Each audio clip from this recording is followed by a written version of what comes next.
आज मैं आप लोगों को कुछ हकीकत बताने जा रहा हूँ जो बक्सर जिला के एक गांव में हुआ था। वहां पर एक परिवार था जिसमें रौनक नाम का लड़का अपने माँ बाप एवं भाई बहन के साथ रहता था। रौनक 20 साल का जब हो गया तो उसको देखने के लिए लड़की वाले आने लगे। कुछ दिन बीत गया, तभी रौनक को एक लड़की की फोटो अच्छी लगी। उसने अपनी माँ को बोला, माँ मैं इसी से शादी करूंगा, और बोलता भी क्यों नहीं। हर लड़के की ख्वाहिश होती है कि उसकी औरत सुंदर और संस्कारी हो ताकि किसी के सामने ले जाने से उसका मान भी बढ़े। उसकी माँ ने बोला, ठीक है बेटा, तुम्हारी शादी मैं इसी से करवाऊंगी, और लड़की के पिता को हाँ बोल दिया। कुछ दिन बाद उसकी शादी का दिन आ गया।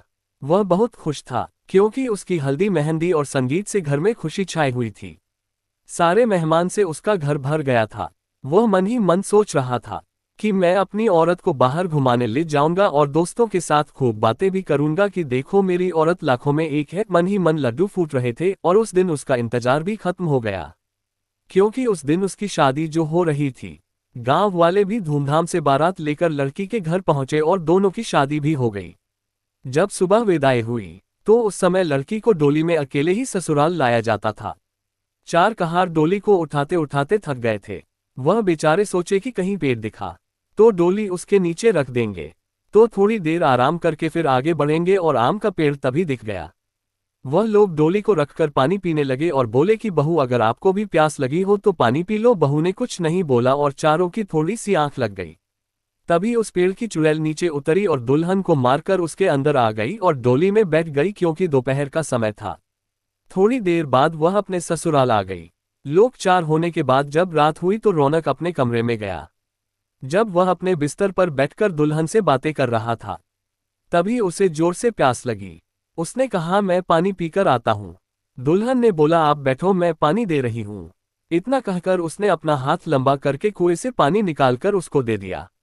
इतना देखते ही रौनक जमीन पर भद्द से गिर गया और बेहोश हो गया। थोड़ी देर बाद जब उसे होश आया तो उसने अपने सामने घूंघट में छुपी चुड़ैल को देख लिया और भागने की कोशिश करने लगा। तभी उस चुड़ैल ने बोला, आप भागो मत, मैं आपको मारूंगी नहीं और अब मैं आपके साथ रहूंगी भी नहीं।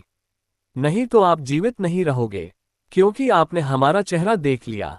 लेकिन ये गांव हमारी ही निगरानी में हमेशा रहेगा, क्योंकि यहाँ मेरा ससुराल है। और मैं आपको एक बात बताती हूँ जो आप अपने गांव वालों को बता देना कि जिस घर का चूल्हा उत्तर दिशा में होगा वो सब अपने घर का चूल्हा दक्षिण दिशा में कर लो, तो उनके घर में हमेशा बरकत बनी रहेगी।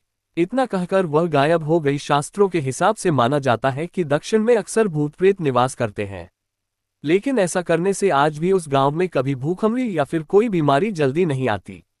वहां पर सब हंसी खुशी रहते हैं।